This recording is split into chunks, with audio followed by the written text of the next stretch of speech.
Hello friends, मैं हूं सन्मय प्रकाश और आप देख रहे हैं यूट्यूब चैनल सरकारी जॉब न्यूज़। ये 16 से 20 दिसंबर 2020 के इंपॉर्टेंट करंट क्वेश्चंस हैं। पीडीएफ अवेलेबल है विद नोट्स एंड सीक्वेंस इस वीडियो के डिस्क्रिप्शन में, या आप इसे वीडियो खत्म होने से ठीक पहले मेरे बगल में जो डाउनलोड का लिंक आता है वहाँ से ले सकते हैं। ओके, तो 5 दिनों का करंट अफेयर से ज़्यादा क्वेश्चन है, थोड़ा लंबा वीडियो होगा। और शुरू करते हैं उससे पहले एक इंपॉर्टेंट इन्फॉर्मेशन। 2020 का टोटल करंट अफेयर्स वीडियो आ रहा है 22 दिसंबर को, यानी कल ही सुबह 11 बजे से नॉन स्टॉप लगातार चलेगा।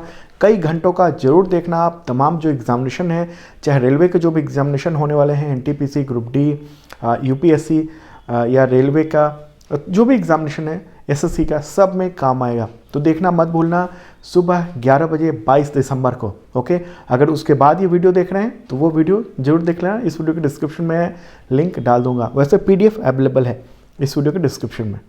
तो शुरू करते हैं इस वीडियो का पहला क्वेश्चन। मानव विकास सूचकांक यानी ह्यूमन डेवलपमेंट इंडेक्स 2020 में भारत का स्थान कौन सा है? आंसर होगा 131वां। ओके, किसने जारी किया रिपोर्ट? तो संयुक्त राष्ट्र विकास कार्यक्रम ने, यानी UNDP, United Nations Development Programme ने। ओके, 2020 की रैंकिंग जारी की। टोटल कितने कंट्री की रैंकिंग है ये? तो 189 कंट्री को इसमें शामिल किया गया। अच्छा, भारत जो है पिछले साल की तुलना में 2 रैंक नीचे गिर गया है। ओके, ह्यूमन डेवलपमेंट इंडेक्स में 2019 में इंडिया की रैंकिंग 129 थी। ओके, और इस बार थोड़ी ख़राब स्थिति देखने को मिल रही है, आप देख रहे हैं। ओके, तो मानव विकास सूचकांक जो है क्या होता है? देखिए, किसी देश के वहाँ के लोगों का स्वास्थ्य, शिक्षा और जीवन का स्तर क्या है, उसके मापने का पैमाना होता है। तो देख लेते हैं टॉप 10 देश कौन कौन से हैं। आप मेरे बगल में देख रहे हैं। फर्स्ट है नॉर्वे, सेकेंड आयरलैंड है, स्विट्जरलैंड, फोर्थ पोजीशन पे है हांगकांग, आइसलैंड, सिक्स्थ पे है जर्मनी, सेवेंथ पर है स्वीडन, एट्थ पर है ऑस्ट्रेलिया, नीदरलैंड और 10th पे डेनमार्क है। ओके, और नाइजर जो कंट्री है वो सबसे ख़राब रैंकिंग वाला देश है, उसका है 189। ओके, अच्छा, भारत की जो रैंकिंग है 131 है। तो पड़ोसी देशों की क्या हालत है वो भी देख लेते हैं। तो चीन की रैंकिंग है 85, भूटान की 129, बांग्लादेश की 133, नेपाल की 142 और पाकिस्तान की 154 है। और अगर आर्थिक शक्ति वाले देशों की बात करें तो जर्मनी की रैंकिंग है 6, यूनाइटेड किंगडम की है 13, यूएसए की है, अमेरिका की 17, फ्रांस की है 26, रूस की 52 और ब्राज़ील की 84 है। ओके, तो ये एक इम्पॉर्टेंट बात है। अच्छा, इसी रिपोर्ट में एक और बात भी बताई गई है कि ये जो ह्यूमन डेवलपमेंट रिपोर्ट है 2020, उसमें ये बताया गया कि वर्ष 2019 में भारतीयों की जो जीवन प्रत्याशा है, लाइफ एक्सपेक्टेंसी, तो वो है 69.7 ईयर। Okay, 69.7 year. ठीक है, तो इंपॉर्टेंट बात था। ये यूएनडीपी की रिपोर्ट है, मुख्यालय जो है न्यूयॉर्क अमेरिका में है, तो उसकी रिपोर्ट है, इसलिए थोड़ा सा डिटेल बताएं। आगे बढ़ते हैं और अगला क्वेश्चन। भारत और किस देश के बीच स्वाधीनता सड़क की शुरुआत 26 मार्च 2021 को होगी? आंसर होगा बांग्लादेश। ओके, बांग्लादेश के विदेश मंत्री डॉक्टर AK अब्दुल ने ये बात कही है, जानकारी दी है। और भारतीय प्रधानमंत्री भी उस प्रोग्राम में शामिल होंगे वर्चुअली ही। ओके, और ये सड़क जो है भारत से संचालित होगी और बांग्लादेश में जाएगी। ओके, और 26 मार्च क्यों चुना गया है? क्योंकि बांग्लादेश का ये स्वतंत्रता दिवस होता है और 50वीं वर्षगांठ है। ओके, तो और दोनों देशों ने मार्च 1972 में राजनयिक संबंध भी स्थापित किए थे उसी दौरान। ठीक है, तो एक इम्पॉर्टेंट बात है और ये एक होने जा रहा है। अगला क्वेश्चन। प्रधानमंत्री नरेंद्र मोदी और बांग्लादेश की PM शेख हसीना ने 17 दिसंबर 2020 को भारत बांग्लादेश वर्चुअल समिट में रेल लिंक का उद्घाटन किया। तो कहाँ से कहाँ ये ट्रेन जाएगी? लिंक का नाम क्या है? आंसर होगा चिलहटी हल्दी बाड़ी रेल लिंक। ओके, नाम आप ध्यान रखना। ये जब बांग्लादेश जो है वो पूर्वी पाकिस्तान हुआ करता था, उस समय 1962 की लड़ाई जब हुई तो फिर बंद कर दिया गया था ट्रेन। पहले जब वो पाकिस्तान था तब वो ट्रेन चलती थी इंडिया और पाकिस्तान के बीच में, लेकिन 1965 के बाद ये ट्रेन बंद कर दी गई थी, ख़ासतौर पर चिलहटी हल्दीबाड़ी जो रेल लिंक थी वो। तो अब उसके बाद फिर बांग्लादेश बना और अब जो है ट्रेन लिंक वो फिर से शुरू हो गई है। ओके, तो एक इम्पॉर्टेंट बात है, बांग्लादेश जो है 1971 के में युद्ध हुआ था और 2020 में वो 49th वर्षगांठ मना रहा है इस वक्त, और अगले साल 50वीं वर्षगांठ होगी बांग्लादेश की, तो वर्चुअल ये समिट आयोजन किया जाएगा। ओके, हालांकि ऐसा नहीं है कि पहली बार ट्रेन चलेगी, दोनों के बीच में ट्रेनें चलती हैं, लेकिन ये जो 2 लिंक ट्रेन है ये इतने सालों बाद ट्रेन चलेगी। ओके, आगे बढ़ते हैं, अगला क्वेश्चन लेते हैं। अगला क्वेश्चन होगा, भारतीय अंतरिक्ष अनुसंधान संगठन यानी इसरो ने 17 दिसंबर 2020 को भारत का 42वां संचार उपग्रह यानी कम्युनिकेशन सैटेलाइट लॉन्च किया। तो इसका नाम क्या है, नाम बताइए। आंसर होगा CMS-01। ओके, ये PSLV C-50 रॉकेट के जरिए इसको लॉन्च किया गया और कोरोना काल में इसरो का ये इंडिया में दूसरा मिशन है। ओके, ये सैटेलाइट देश की मुख्य भूमि के साथ साथ अंडमान निकोबार द्वीप समूह और एक्सटेंडेड जो सी बैंड है वहाँ पर सर्विस उपलब्ध कराएगा, सी बैंड सर्विस उपलब्ध कराएगा। तो कम्युनिकेशन सैटेलाइट है और फ़ायदा ये होगा कि टेली कम्युनिकेशन सेवाओं में सुधार आएगा। टीवी चैनलों की जो पिक्चर क्वालिटी है वो सुधर जाएगा, थोड़ा बेहतर पिक्चर क्वालिटी देखने को मिलेगी टीवी चैनलों की। ओके, इम्पॉर्टेंट बात है। अगला क्वेश्चन लेते हैं, नीति आयोग ने दिसंबर 2020 में विजन 2035 का एक श्वेत पत्र यानी वाइट पेपर जारी किया। तो इसका नाम क्या है? आंसर होगा जन स्वास्थ्य निगरानी यानी हेल्थ सर्विलांस सिस्टम। ओके, तो ये विजन 2035 ये लॉन्च किया गया है, public health surveillance in India नाम से। ओके, और उसमें लक्ष्य यही है कि भारत की जो लोग हैं उनकी स्वास्थ्य की निगरानी की प्रणाली एक बेहतर की जाए, ताकि पता चल सके अगर कहीं कोई एक खास तरह की बीमारी हो रही है या फैल रही है तो वो सेंट्रल गवर्नमेंट को या जो पूरा सिस्टम है, हेल्थ सिस्टम है, उसको पता चल जाए। और ये भी कि लोगों की जो निजता है, गोपनीयता है उसकी बीमारी के बारे में, तो वो भी एक कंट्रोल रहे। तो इसके बारे में एक श्वेत पत्र जारी हुआ है। ओके, इससे होगा यही कि आसानी से सरकार को ये पता चल सकेगा कि कहाँ पर किस तरह के स्वास्थ्य व्यवस्था की ज़रूरत है। ओके, तो नीति आयोग की तरफ से ये श्वेत पत्र जारी किया गया है। तो नीति आयोग के चेयरपर्सन कौन है? अध्यक्ष PM नरेंद्र मोदी, प्रधानमंत्री। ओके, और CEO अमिताभ कांत है। अगला क्वेश्चन, केंद्र सरकार ने संसद के शीतकालीन सत्र जो कि अभी वर्ष 2020 में होना था उसे किस वजह से आयोजित न करने का फैसला किया? आंसर होगा कोविड-19। ओके, कोविड-19 की वजह से। अगला क्वेश्चन लेते हैं इसी से रिलेटेड। केंद्र सरकार ने संसद के शीतकालीन सत्र जो कि 2020 में होना था उसको नहीं करने का फैसला किया। तो अब अगला सत्र कब होगा? आंसर होगा जनवरी 2021 में। ओके, वो बजट सत्र कहलाएगा। ठीक है, तो और ये भी कहा गया है सरकार के द्वारा कि शीतकालीन सत्र का जो कामकाज है वो बजट सत्र में ही काम किया जाएगा। और ये फैसला कोरोना वायरस के जो हालात हैं उसकी वजह से लिया गया। हालांकि विपक्षी दल जो है वो चाहते थे कि शीतकालीन सत्र बुलाई जाए और बातचीत हो। और इससे पहले मानसून सत्र आयोजित किया गया था, उसमें एग्रीकल्चर बिल सहित कई सारे बिल पेश हुए थे और एग्रीकल्चर बिल को लेकर किसान आंदोलन कर रहे हैं। तो विपक्षी दलों का यही आरोप है कि जब दुनिया के तमाम देशों में, बहुत सारे देशों में संसद चल रहा है, वहाँ पर सरकार को जवाब देना पड़ रहा है अलग अलग मुद्दों पर, तो भारत में क्यों नहीं सत्र आयोजित किया जा सकता है। और ये भी कहा जा रहा है कि कोविड-19 के बावजूद चुनावी सभाएं हो रही हैं, रैलियां हो रही हैं, लेकिन संसद सत्र आयोजित नहीं किया जा रहा है। और ऐसा करके केंद्र सरकार जो है वो किसान आंदोलन के मुद्दे को जो बहस होती संसद में उससे बचना चाह रही है, ऐसा विपक्षी दलों का आरोप है। ओके, सरकार का कहना है कि कोविड-19 है और इसकी वजह से हम ये अभी सत्र नहीं कर रहे हैं, आपको जनवरी में कर लेंगे। अगला क्वेश्चन, कोविड-19 की वजह से किस देश के प्रधानमंत्री अम्ब्रोस मांडवुलो डलामिनी, तो उनका निधन हो गया 13 दिसंबर 2020 को। किस देश के प्रधानमंत्री थे? आंसर होगा एस्वातिनी। ओके, एस्वातिनी ये अफ्रीकी देश है, लैंड लॉक्ड कंट्री है और मैं आपको एक बार मैप दिखा देता हूँ। ओके, वर्ल्ड मैप है और नीचे तरफ आपको दिख रहा होगा गोल सा रेड कलर में, तो वो है वहाँ पर। इसको जूम भी कर देते हैं, बड़ा आप देख रहे हैं। ओके, तो इसकी जो सीमा है वो साउथ अफ्रीका और ऊपर मोजाम्बिक से मिलती है। लैंड लॉक्ड देश है, छोटा सा है, शहर नुमा देश है ये। पहले ही इसका नाम जो है स्वाजीलैंड था। ओके, हालांकि 2018 में नाम इसका बदल दिया गया था, एस्वातिनी नाम कर दिया गया था। गरीब देशों में गिना जाता है, राजशाही है अभी भी, लेकिन प्रधानमंत्री भी होते हैं।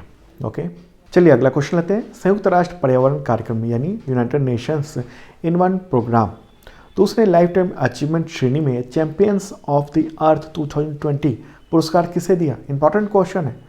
आंसर होगा professor Robert D Bullard. Okay, अमेरिकी प्रोफेसर हैं, उनको ये अवार्ड मिला है, बहुत प्रतिष्ठित अवार्ड है। और ये उनको अवार्ड जो है पर्यावरण के प्रति उनकी जो प्रतिबद्धता है, सेवा है, उसके लिए ये लाइफ टाइम अचीवमेंट अवार्ड दिया गया। इससे रिलेटेड अगला क्वेश्चन, यूएनईपी ने प्रेरणा और कार्रवाई यानी इंस्पिरेशन एंड एक्शन श्रेणी में चैंपियंस ऑफ द अर्थ पुरस्कार किसे दिया 2020 का? आंसर होगा इसका याकोबा सवदोगो। ओके, उन्होंने क्या किसानों को अपनी मिट्टी को फिर से उगाने और मतलब उपज बढ़ाने के लिए और बंजर जो भूमि है उसको अफ्रीका में कृषि योग्य बनाने के लिए किसानों को एक प्रोत्साहित किया, सम्मानित किया। तो इसलिए ये सम्मान उनको इम्पोर्टेंट मिला है। आप फोटोग्राफ भी देख रहे हैं उनका। ओके, अगला क्वेश्चन इससे रिलेटेड, यूएनईपी ने नीति नेतृत्व यानी पॉलिसी लीडरशिप श्रेणी में champions of the earth 2020 award किसे दिया? आंसर होगा इसका फ्रैंक बैनिमारामा। ओके, फोटोग्राफ आप देख रहे हो, तो इनको मिला है। और ये कौन है? फिजी जो कंट्री है, फिजी, उसके प्राइम मिनिस्टर हैं। तो उनको वैश्विक जलवायु परिवर्तन को लेकर जो काम काज करना है, तो उसकी जो प्रतिबद्धता है, उन्होंने कुछ काम किया, तो उसको लेकर ये अवार्ड उनको दिया गया है। अगला क्वेश्चन, संयुक्त राष्ट्र पर्यावरण कार्यक्रम यानी यूएनईपी ने उद्यमी दृष्टि यानी इंटरप्रेन्योर विजन श्रेणी में champions of the earth 2020 award किसे दिया? ओके, अमेरिका की मिंडी लुबेर को कंपनियों को जुटाने और जलवायु कार्रवाई और इसके बारे में जागरूकता और व्यापार में किस तरह से पर्यावरण को लेकर कैसे बेहतरी की काम किया जा सकता है, उसके लिए ये अवार्ड दिया गया विजन के लिए।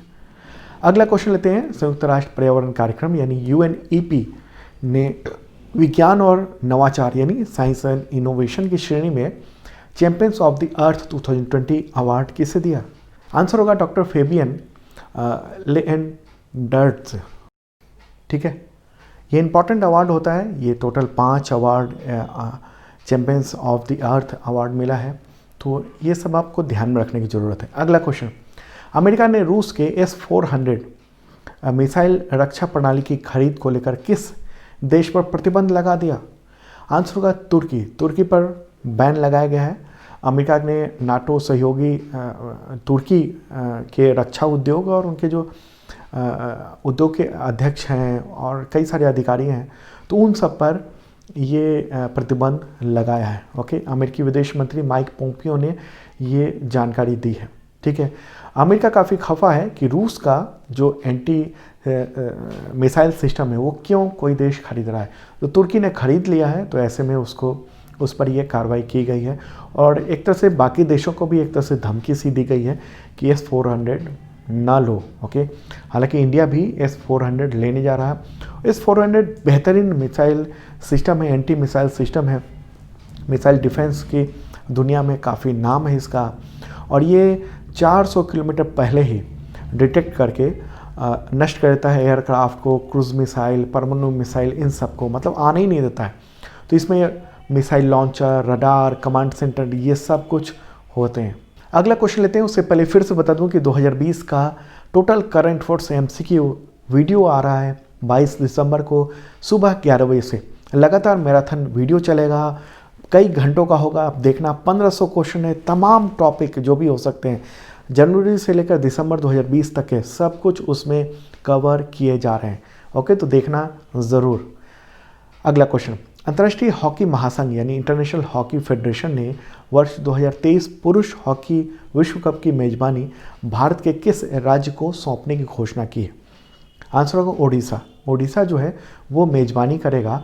वहाँ के मुख्यमंत्री हैं नवीन पटनायक, तो उन्होंने कहा है कि एक बार फिर से 2023 में जो होने वाला है मेंस हॉकी वर्ल्ड कप, उसकी मेजबानी ओडिशा करेगा। ओके, तो इम्पॉर्टेंट बात है। ओडिशा के गवर्नर कौन है? गणेशी लाल। अगला क्वेश्चन, आईसीसी ने महिला विश्व कप 2022 का शेड्यूल जारी किया है, तो इसका आयोजन किस देश में होना है? आंसर होगा न्यूजीलैंड। ओके, देखिए पहले ये विश्व कप जो है इसी साल होना था, लेकिन कोरोना महामारी की वजह से इसको 2022 तक के लिए बढ़ा दिया गया। ठीक है, इम्पॉर्टेंट बात है ये। अगला क्वेश्चन, पहलवान श्रीपति खान चानले, उनका निधन हो गया 14 दिसंबर 2020 को, तो उनको कौन सा बड़ा अवार्ड मिला था? एक इम्पॉर्टेंट पर्सनालिटी थे। आंसर होगा हिंद केसरी। ओके, हिंद केसरी। उनको जो है वो 1959 में दिल्ली के न्यू रेलवे स्टेडियम में पहलवान रुस्तम ए पंजाब बाटा सिंह को हराकर एक तरह से उन्होंने खिताब जीता था हिंद केसरी का। हिंद केसरी जो है वो अवार्ड वो कुश्ती का एक बेहतरीन प्रतिष्ठित खिताब माना जाता है। अगला क्वेश्चन लेते हैं, किस राज्य की विधानसभा यानी लेजिस्लेटिव असेंबली और विधान परिषद यानी लेजिस्लेटिव काउंसिल ने अर्नब गोस्वामी मामले में हाई कोर्ट और सुप्रीम कोर्ट की किसी भी नोटिस का जवाब नहीं देने का प्रस्ताव पारित किया? आंसर होगा महाराष्ट्र। ओके, महाराष्ट्र में ये फैसला हुआ है और इस तरह से हम लोग देख रहे हैं कि न्यायपालिका और जो कार्यपालिका है वो आमने सामने हो गई है इस मामले में। रिपब्लिक टीवी ग्रुप के जो एडिटर हैं, editor in chief Arnab Goswami, उनके खिलाफ विशेषाधिकार उल्लंघन के प्रस्ताव लाए गए थे और इस मामले में विधायिका और न्यायपालिका आमने सामने दिख रही है। तो एक अलग ये मामला देखने को मिला है। ओके, और ये बात कही गई कि सदन में एक प्रस्ताव पेश किया गया और कहा गया है कि कोर्ट के किसी नोटिस का जवाब देने का मतलब ये होगा कि न्यायपालिका के आगे विधायिका की निगरानी आगे हो सकती है। ओके, तो इसलिए दोनों सभा ने, विधानसभा और विधान परिषद ने ये प्रस्ताव पारित किया है। अगला क्वेश्चन, कोटक महिंद्रा बैंक के प्रबंध निदेशक दोबारा किसे बनाया गया उसका? आंसर होगा उदय कोटक। ओके, उदय कोटक को 3 साल के लिए फिर से मंजूरी दे दी गई है आरबीआई के द्वारा। ओके, कोटक महिंद्रा मुख्यालय कहाँ है? मुंबई, महाराष्ट्र। अगला क्वेश्चन, विजय दिवस कब मनाया जाता है? आंसर होगा 16 दिसंबर। ठीक है, और वर्ष 2020 में 49वां विजय दिवस ये मनाया जा रहा है। 1971 में भारत पाकिस्तान युद्ध के दौरान 16 दिसंबर को ही भारत ने पाकिस्तान पर विजय हासिल की थी। ठीक है, तो एक इम्पॉर्टेंट बात है ये। अगला क्वेश्चन, अंतरिक्ष वैज्ञानिक प्रोफेसर रोद्दम नरसिम्हा ने उनका निधन हो गया 14 दिसंबर 2020 को, तो उनको कौन सा बड़ा सम्मान मिला था? इनका निधन हो गया था। आंसर होगा इसका पद्म विभूषण। ओके, बहुत इंपॉर्टेंट अवार्ड है। ब्रेन हेमरेज की वजह से उनका निधन हुआ है, हॉस्पिटल में थे कुछ दिनों तक। ओके, और 2013 में उनको जो दूसरा सर्वोच्च नागरिक सम्मान माना जाता है पद्म विभूषण, वो उनको मिला था। ओके, और उन्होंने पूर्व राष्ट्रपति डॉक्टर एपीजे अब्दुल कलाम के साथ मिलकर एक किताब भी लिखी थी। किताब का नाम क्या था? तो development in fluid mechanics and space technology.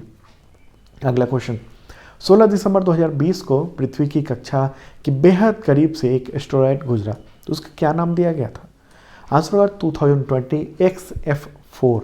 Okay, अंतरिक्ष जो एजेंसी है अमेरिकी नासा, तो उसी के मुताबिक ये एस्टेरॉयड जो है करीब 62 फीट का था। ओके, और काफ़ी पास से गुजरा, हालांकि टकराने की आशंका नहीं थी।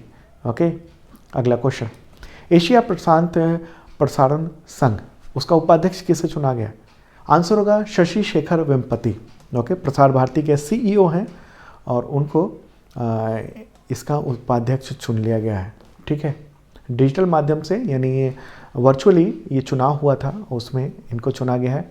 इंपॉर्टेंट बात है, प्रसार भारती का मुख्यालय कहाँ है? न्यू दिल्ली में। अगला क्वेश्चन है, ऑस्ट्रेलियन ओपन की नई तारीखों की घोषणा एसोसिएशन ऑफ टेनिस प्रोफेशनल उसने 17 दिसंबर 2020 को की। तो ये कब खेला जाएगा?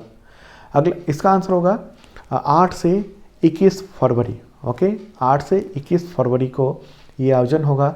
सीजन का पहला ग्रैंड स्लैम ऑस्ट्रेलियन ओपन ये पहली बार जनवरी के बजाय ये फरवरी में आयोजित किया जाना है। ओके, फरवरी में। अगला क्वेश्चन, खेल मंत्रालय ने दिसंबर 2020 में किस खेल समिति पर लगा बैन तत्काल प्रभाव से हटा दिया है? आंसर होगा भारतीय पैरालंपिक समिति। ठीक है, इससे पहले आर्ची जो गेम है उस पर प्रतिबंध लगा था उसके संघ पर, तो उसको हटाया गया था और अब ये संगठन है इस पर से भी बैन खेल मंत्रालय ने हटा लिया है। ठीक है, तो दोस्तों ये था इंपॉर्टेंट करंट अफेयर्स। कैसा लगा जरूर बताना कमेंट बॉक्स में। और 22 दिसंबर को यानी कल सुबह 11 बजे देखना मत भूलना। मैराथन वीडियो होगा 2020 का, आप लोगों की डिमांड थी और तमाम जो भी एग्जामिनेशन है उन सब में बहुत ही काम आने वाला है, तो देखना मत भूलना। वैसे पीडीएफ इस वीडियो के डिस्क्रिप्शन में मैंने दे दिया है पूरे साल का। और हाँ दोस्तों, अभी जो आपने वीडियो देखा उसका पीडीएफ अवेलेबल हो गया मेरे बगल में, तो डाउनलोड का लिंक है, क्लिक कीजिए और डाउनलोड कर लीजिए, या आप इस वीडियो के डिस्क्रिप्शन से भी डाउनलोड कर सकते हैं, वहाँ और भी पीडीएफ अवेलेबल है। और जिन लोगों ने सब्सक्राइब नहीं किया ज़रूर करें, साथ में बेल आइकन दबाना मत भूलना।